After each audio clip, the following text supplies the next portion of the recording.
Picture the developing world. Too many people on the edge of survival, fouling the land, water, air, compounding a crisis of poverty. It is the very face of overpopulation. But what about this? It's a middle-class suburb outside San Francisco called Pleasant Hill, and it really is a nice place to live. Nice houses, nice cars, plenty to eat, the size of an average household, about 2.4 people.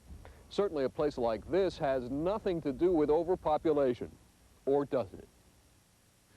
What you got to remember is that overpopulation is not just an issue of how many people there are. Not only of how many people there are, but of how much impact each person has.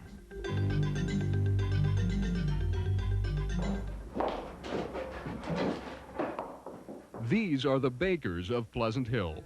Ellen, Dan, and their 2 children. They don't plan to have any more. No. I don't think of ourselves as being overpopulated. I come from a very large family, so 2 kids is a very small family to me.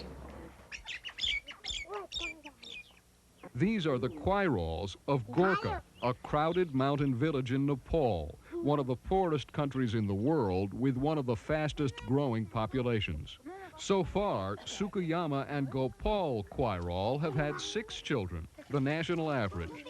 Which of these 2 families, which of their nations would you call overpopulated?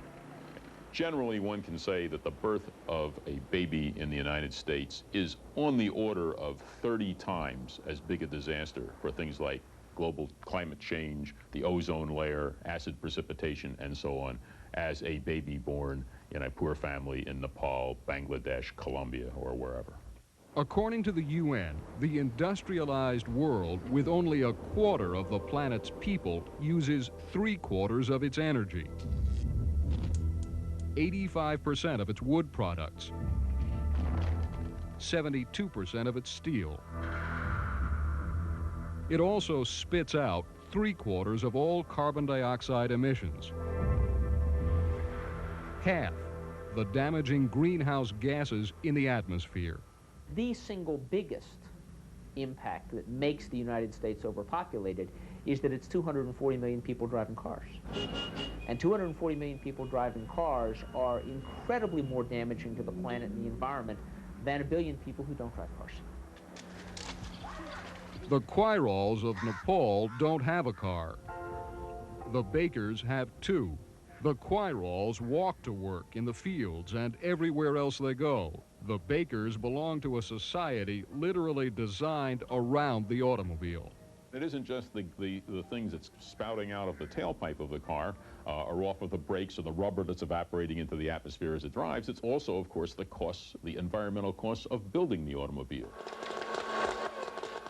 But it's around the house that the disparity becomes even more clear. The 8 members of the Nepali family live in a hut made of some wood and a lot of mud. They prepare their sparse meals, heat and light their home with fuel wood, candles, and a little kerosene, all of which have some negative impact on the environment. But compare it to the family of 4 in the USA, living in a house made of wood, steel, and hundreds of pounds of plastic. For which we had to refine oil and produce various toxic chemicals which have been dumped into aquifers. So what's for dinner? The house in Pleasant Hill is filled with gas and electric appliances. You turn on a light and what you get is a nice glow and you're able to read by it, and that's fine. And what you don't see is the places that are strip mined to produce the coal to ship to the power plant. Every time they wash the dishes, they probably turn on a gas burner or an electric burner and put out a lot of CO2 into the atmosphere. The bakers are conscientious waste recyclers with special bins for cans, bottles, and newspapers. Still, the very lifestyle that demands such materials traps them in a cycle of environmental destruction. There really is no way to throw anything to in this world, and right now we are sending ships and trains all over the place to carry garbage from American cities to other parts of America. In Nepal, what little trash the quirals generate goes to feed the animals or into a compost pile. When there's little to have, there's hardly anything to throw out. And certainly, any member of the family in Nepal would probably rather be living the way that family in Pleasant Hill is. But the fact remains, it is families like that family in Pleasant Hill whose numbers and consumption are threatening the survival of the planet. So who's overpopulated? The rich, developed nations like the U.S., where fertility rates are low and there's plenty of food and opportunity? Or poor, struggling nations, where the birth rates are sky high and there's not enough to go around? We're both overpopulated. The planet's overpopulated, but our overpopulation is a greater problem for the planet than their overpopulation.